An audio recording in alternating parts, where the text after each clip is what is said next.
Radio J. Radio J. Tous les lundis, 21h, 22h. Classico.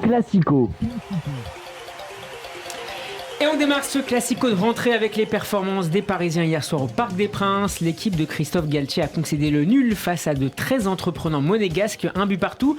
Messieurs, après un début de saison assez exceptionnel des Parisiens, est-ce que vous avez vu hier soir ce qui pourrait être les limites des premiers choix de Christophe Galtier? Alex Darmon, pour commencer. Tu me regardes, je te regarde. Non. Je te cède la parole. Non, mais les limites, c'est le début de saison. Ils ont fait des matchs exceptionnels pour commencer. Faut être honnête, s'ils avaient joué comme ça et qu'ils perdaient l'année dernière, on aurait été content. Hier soir, ils jouent pas trop mal. C'est un peu plus lent pour rentrer dans le match. 20-25 minutes où on s'ennuie un petit peu et où Monaco est tout simplement aussi plus fort et mieux dans son match. Plus fort que Lille, par exemple? Oui, ça n'a rien à voir. Enfin, Lille n'était pas bon, Clermont. Donc ça relativise la performance des Parisiens, donc? Non, ça relativise pas. Quand tu mets 7 buts et que tu mets un but au bout d'un seconde contre Lille, tu peux pas relativiser la performance. Mais hier soir, tu avais une équipe qui a quand même joué un tour préliminaire de Ligue des Champions, qui perd, qui aurait pu se qualifier, mais qui au final ne se qualifie pas, qui a quand même un effectif de très grande qualité et qui a un meilleur effectif que Lille, Montpellier ou Clermont. Donc moi, je serais quand même calmos, quoi, entre guillemets, par rapport à. Est-ce que tu étais calmos la semaine dernière devant. J'étais comme un foufou. Comme un petit foufou la semaine dernière. Et c'est moins le cas ce soir. Non, mais c'est moins le cas, mais c'est normal. Encore une fois, on tombe, c'est le 4e match de la saison. On voit que les organismes commencent à être un petit peu, à être entre guillemets fatigués parce qu'on commence à enchaîner les performances et que ça n'a pas beaucoup tourné depuis le début de la saison. Alors justement, messieurs, est-ce qu'il aurait dû. Christophe Galtier aurait dû demander.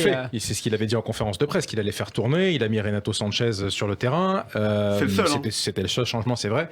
Il faut pas oublier le fait que, comme tu l'as dit, le Paris Saint-Germain fait un début de saison extraordinaire à tous les points de vue, en nombre de buts marqués, en implication dans le jeu, dans le mouvement, dans le repli défensif. On peut citer tous les domaines du terrain où le PSG a énormément progressé depuis le début de saison. Un accident ? Non, pas du tout. C'est une première opposition face à une équipe qui a fait une très bonne première mi-temps, qui a agressé le Paris Saint-Germain au pressing. Donc voilà, il a fallu réadapter, ce qu'ils ont très bien fait en deuxième mi-temps. Faut pas oublier qu'il y a des poteaux, faut pas oublier qu'il y a beaucoup plus d'occasions. Je crois qu'il y a 17 ou 18 tirs pour le Paris Saint-Germain hier. Voilà, donc 70% de possession de balles. Vous n'avez pas été déçu par ce que vous avez vu hier, Alexis, notamment en première mi-temps? Pas forcément, mais on va dire que le seul sujet que c'est vrai que le match d'hier a posé, c'est le fait que quand les trois de devant y arrivent moins parce qu'ils sont bien pris, la défense de Monaco était plutôt très bonne. C'est quoi qu'est-ce qu'on peut faire? Parce que ça va arriver souvent en Ligue des Champions, forcément. Exactement, par parler des champions. Alors c'est vrai qu'à l'époque de Pochettino, on reprochait qu'il n'y ait jamais la même équipe. Là, Galtier travaille sur la même équipe pour que les mecs soient bien, mais inversement, quand il y a une bonne défense et qu'il y a plus de balles, moins inspirés, les joueurs sont moins inspirés. C'est quoi le recours? Et c'est peut-être plus là que la question s'est posée, parce que moi j'étais au stade hier et c'est vrai qu'on se disait là ils n'y arrivent pas, qui peut sortir quoi. J'ai pas vu Alex Darmon, il n'y avait pas la casquette. Si je l'avais en plus, tu vois. Il a toujours sa casquette. Par rapport aux 3 premiers matchs, il ne faut pas minimiser, je pense, l'absence de Vitinha, qui a vraiment fait un début de saison exceptionnel, je trouve, qui fluidifie le jeu du Paris Saint-Germain, qui joue vers l'avant, qui permet à Verratti de monter un peu plus, ce qu'il n'a pas fait hier. Ce que ne fait pas Verratti. C'est un clone de Verratti, mais j'ai l'impression encore plus propre et encore plus simple. Il a pas les défauts de Verratti. Plus jeune, plus physique. Verratti, ça lui permet un peu de se projeter vers l'avant et de créer un petit peu plus. Sanchez fait pas un mauvais match hier. Si, il fait un mauvais match. Il est en dessous. Non mais voilà, il fait pas un mauvais match. Il fait pas un mauvais match. En tout cas, on a vu que Vitinha n'était pas là. Une note pour Renato Sanchez hier soir. J'ai défendu Sanchez et c'est grâce à dans cette édition. Si commençons bien la saison, répond aux questions. Une note pour Renato Sanchez hier. Non, mais moi je mettrais un 5 sur 5 Benjamin. Oui, 5, non 5. Alex, moi 4. 4. Mais il fait pas son match, je suis désolé, il perd beaucoup de ballons. C'est surtout que, encore une fois, il remplace pas Vitinha. Voilà, il remplace pas bien Vitinha. Et du coup, c'est peut-être ça qui a manqué, ce que dit Alex. Ça a manqué, mais au-delà de ça, dans les actions offensives, tu te dis quand les trois devant, ils n'y arrivent pas, ils sont quand même insortables les trois. Et tu dis, qu'est-ce que tu fais? C'est le débat, ça c'est. Il sort Messi hier.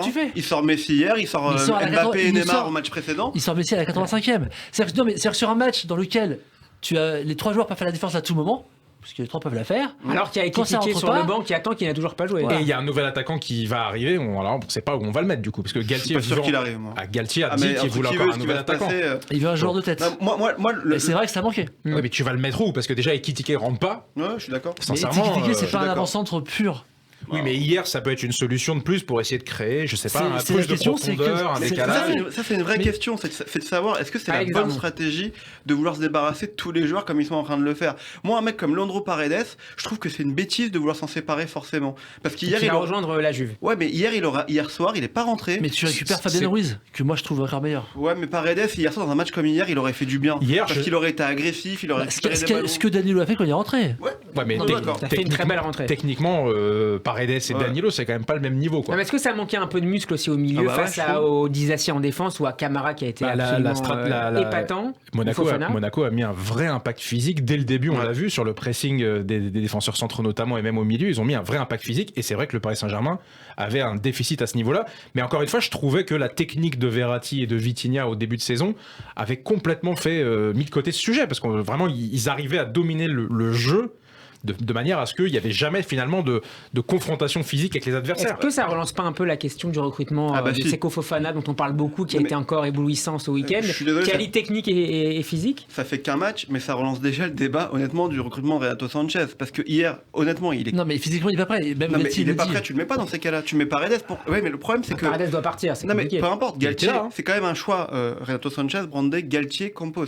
Enfin franchement... c'est un super joueur Renato Sanchez. Je dis pas que c'est pas un super joueur, mais dans ces cas-là... Alexis l'avait proposé déjà il y a 6 mois c'est grâce à lui. Campos. Nous écoutons que Campos l'a signé. Moi, j'étais moqué de lui. Moi, j'aurais signé Bourigeaud à la place. Mais c'est pas le problème, en tout cas. Non, mais ce que je veux dire par là, c'est que c'est quand même une recrue qui est brandée Campos Galtier. Et si tu veux vraiment le mettre dans les meilleures dispositions possibles, il a dit ça. Il a dit 3 fois, j'ai pas voulu relever. Mais non, mais c'est important. Si tu le fais jouer, tu le fais jouer dans les meilleures conditions parce que c'est un très bon joueur. Mais tu le fais. Non, mais tu es obligé de faire Monaco, qui est quand même le match de la saison. Mais non, début de saison.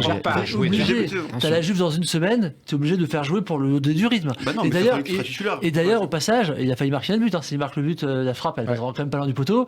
S'il marque, on va dire, il a sauvé son match sur ce but.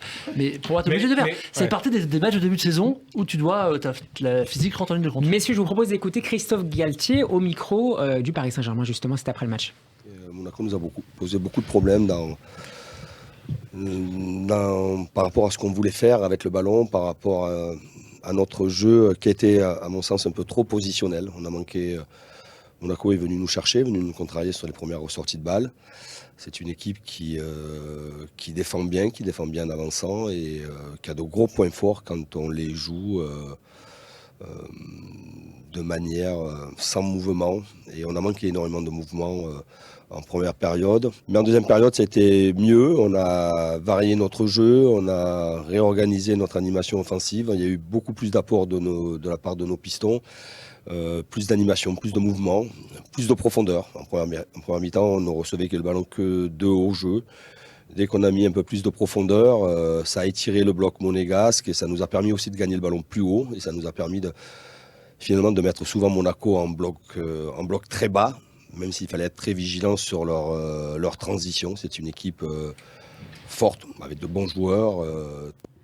Alors je ne sais pas ce que vous en pensez, mais ça fait déjà plaisir d'entendre un entraîneur qui explique ses choix, ses erreurs, qui donne une vraie vision technique. Et qui dit qu'on la différence de Pochettino. Mais de manière générale, alors on l'a pas dit là en introduction de ce sujet du Paris Saint-Germain, c'est la première de la saison, donc on peut faire un pas en arrière, dire que quand même depuis l'arrivée de Christophe Galtier, on a eu beaucoup, tous, je pense, des doutes sur sa capacité à gérer le PSG et autres. Sincèrement, il nous surprend tous, je crois. Enfin, en tout cas, je parle pour moi.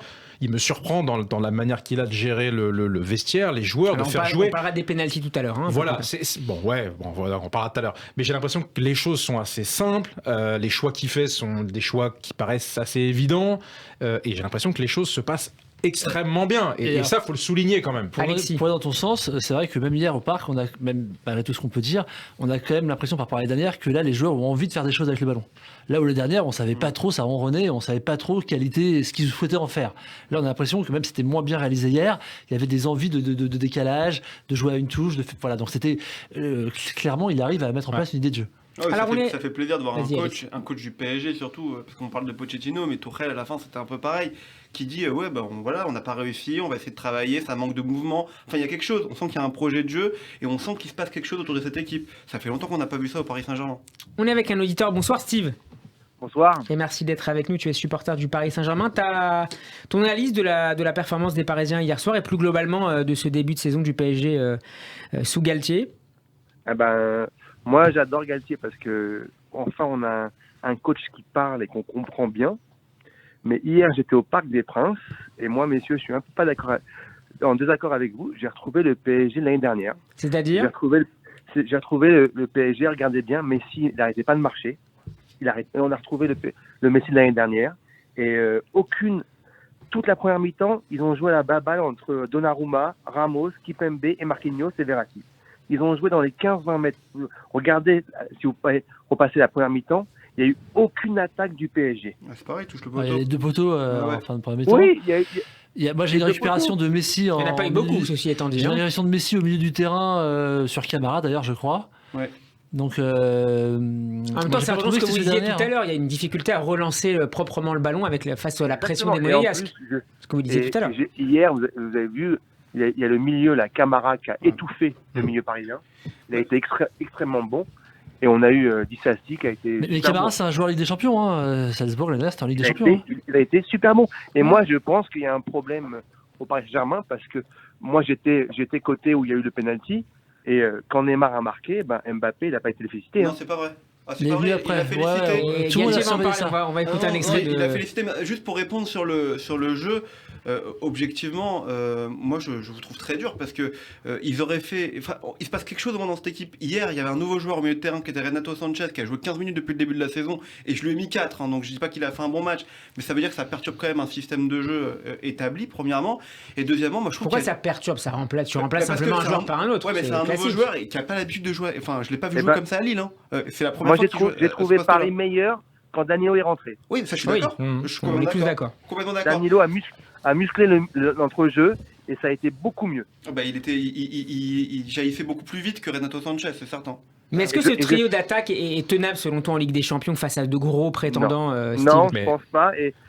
Et j'étais déçu du coaching.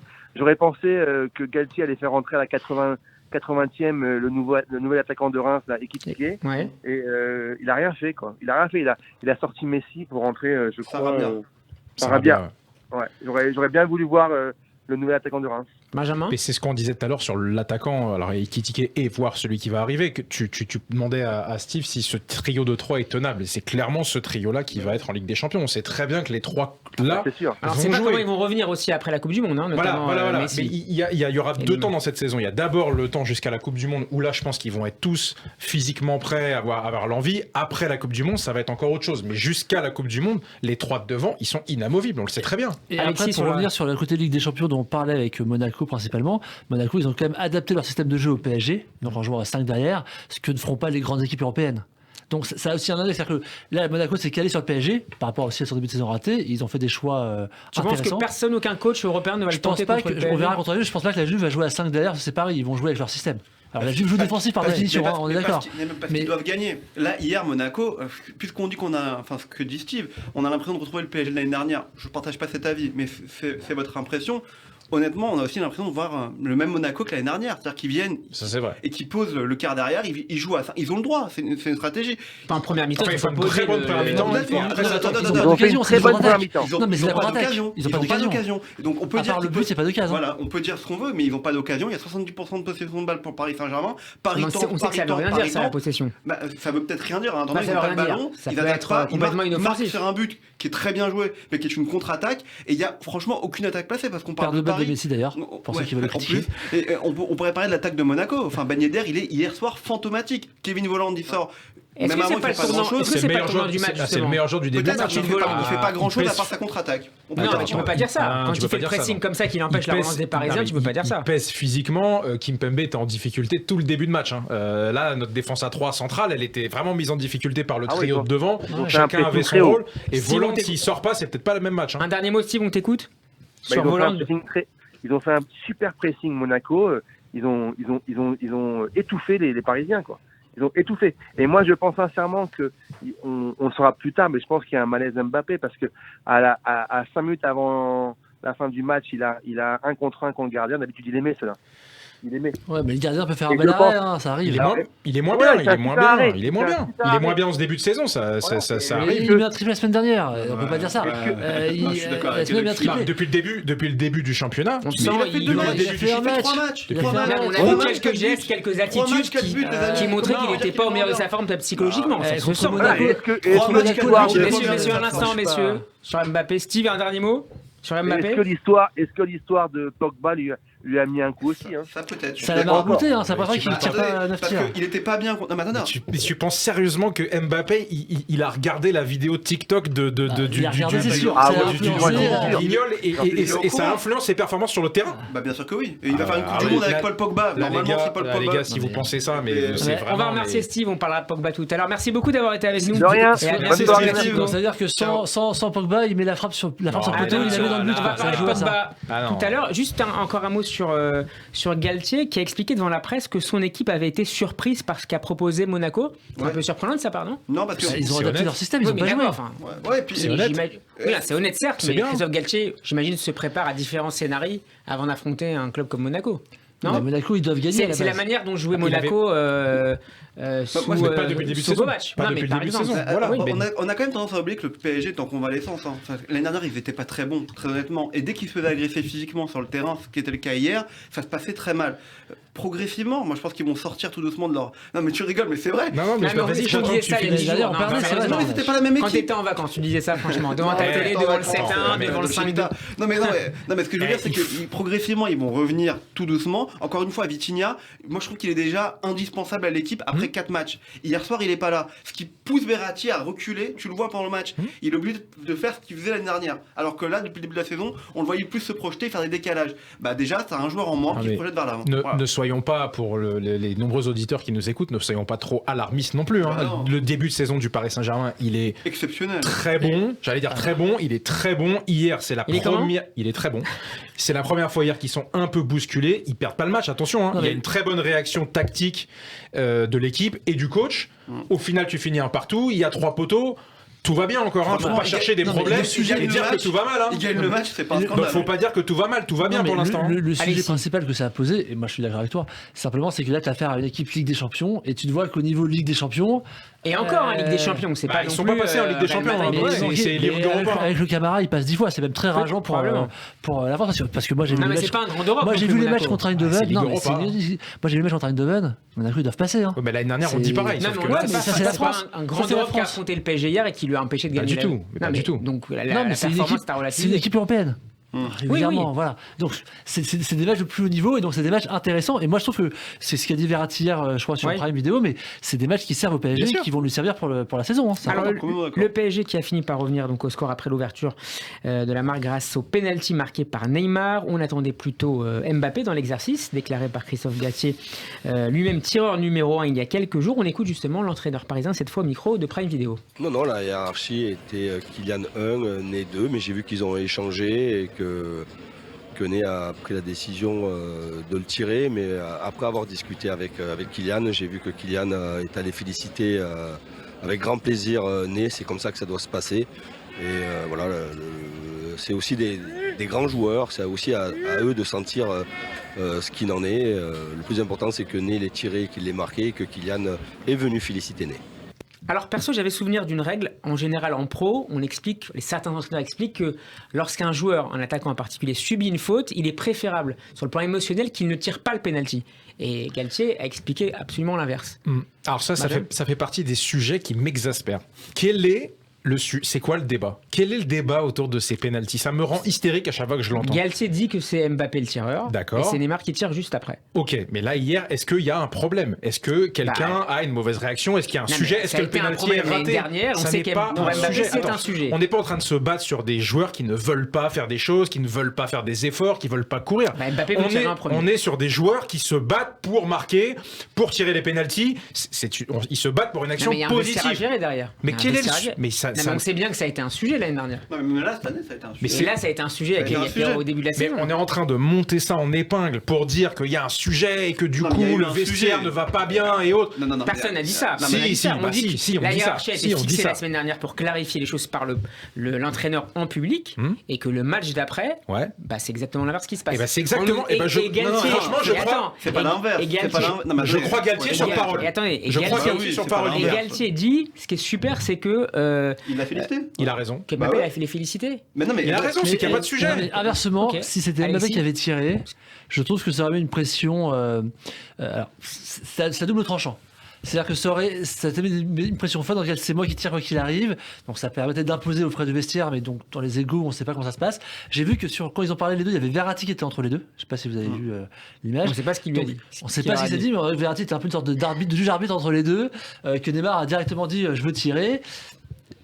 Est-ce que le sujet est vraiment clos, la polémique est vraiment clos? Il n'y a pas de polémique. Non, mais en fait, la vraie question, c'est qu'est-ce qui tire mieux les pénaltys?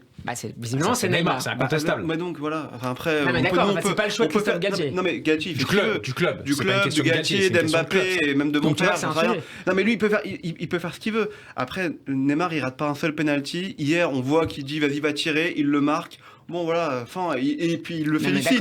Et il le félicite. Mais si, la question elle est là. La question elle est pas que Mbappé il est tireur numéro 1, qu'il en rate un contre Montpellier. Et que juste après, si tu suis la chronologie, juste après, l'entraîneur dit c'est le numéro 1, c'est Mbappé. D'accord, mais sur ce match-là, ce qui s'est passé contre Montpellier, après Neymar a tiré, parce que Mbappé a raté le premier.